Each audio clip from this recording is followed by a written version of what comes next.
In 2004, a Japanese schoolteacher made a terrifying discovery when she found the body of 12-year-old Satomi Mitarai in the bathroom of the school, her throat slashed and her wrists opened. Mitarai would later die from blood loss, and the culprit was an 11-year-old girl, now infamously known as Girl A. Mitarai was found after Girl A re-entered her classroom covered in blood and calmly attempted to return to class. When police asked Girl A why she had murdered her classmate, the young girl only responded with, "I have done a bad thing, and I am sorry.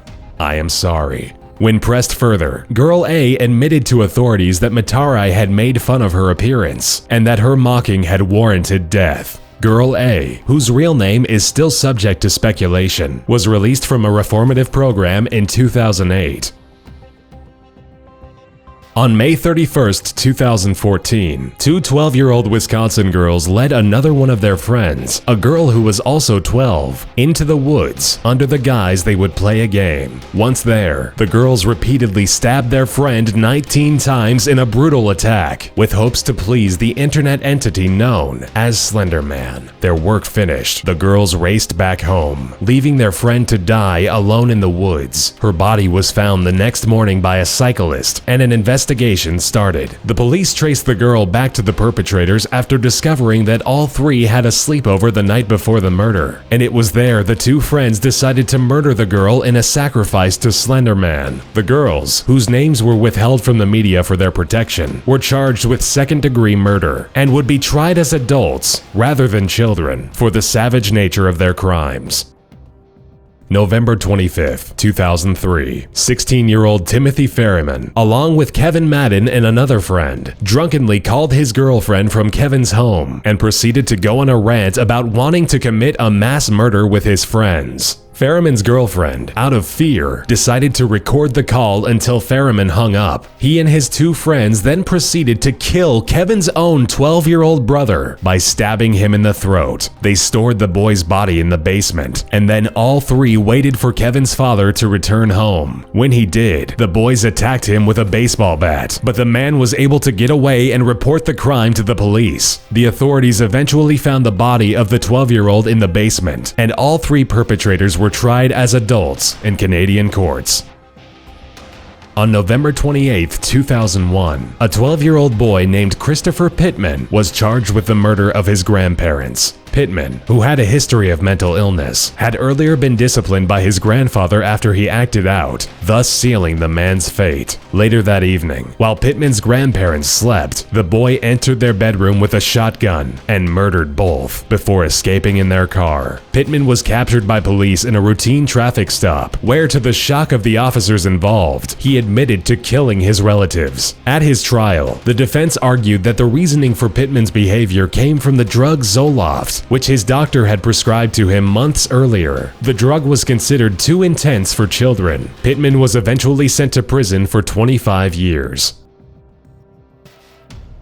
September 23, 1995 was a nightmare for southeastern France when 16-year-old Eric Burrell entered his home that evening and shot his stepfather and 11-year-old brother repeatedly before bashing in their heads with a hammer. Burrell then waited for his mother to arrive home from church and shot her in the head as she entered, quickly storing and hiding away the bodies. The next morning, Burrell went to visit a nearby friend, who he also killed after a verbal escalation. Burrell then proceeded to walk down the well-populated street, shooting random pedestrians until the police arrived, and Burrell took his own life. In total, Burrell killed 13 people and never seemed to show the slightest bit of remorse. 15-year-old Sajal Beru and his friends committed one of India's worst mass murders on November 22, 1993, when the five teenagers proceeded to brutally mutilate Beru's entire family after Beru told them they had abused him. They dismembered the family of three over a series of a few hours and then left the next morning, with Beru staying behind to report the crime and blame robbers. However, Beru cracked under police questioning and admitted to all of the crimes before being sentenced to life in prison. In 2001, Beru managed to escape prison by faking a severe sickness, but he was recaptured in 2003 after a botched robbery. In his second prison stint, he attempted suicide by trying to light himself on fire.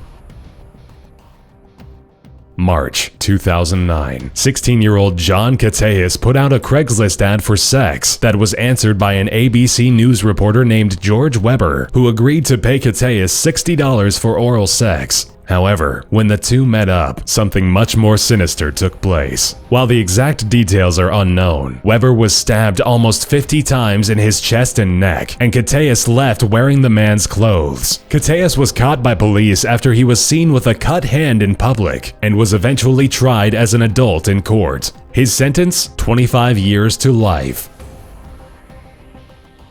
The youngest serial killer of all time is a title currently held by Amazi Ta, who at the age of 8 murdered 3 infants over the course of a few months in 2006 and 2007. He first killed his 6-month cousin and then murdered his 8-month-old sister. It was suspected that he was involved, but due to the young boy's age, it was considered something that would have to be dealt with within the family, so Sada was not reported to the authorities. However, a few months later, Sada would kill a neighbor's 6-month-old child by beating her to death with a brick, which ultimately led to his arrest in 2007. He has since shown no remorse for his senseless crimes.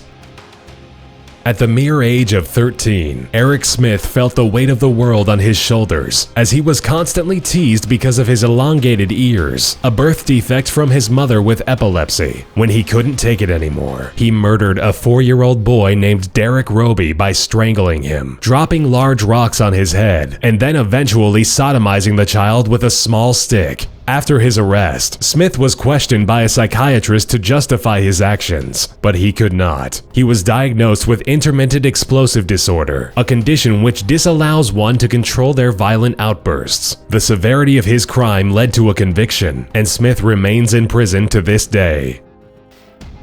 In 1944, George Stinney set a new record that was not being sought by anyone at the time. Stinney was the youngest convict to ever be placed on death row and executed. He was sentenced to die after the murders of 11-year-old Betty June Binnicker and 8-year-old Mary Emma Thames. Stinney had taken a railroad spike and caved their heads in after the young girls refused to have sex with him. Stinney's family made every attempt at an appeal so the teenager would not be sent to the electric chair, but they did not have the money to afford a lawyer and could not pay the continuation themselves. Stinney was finally executed on June 16, 1944.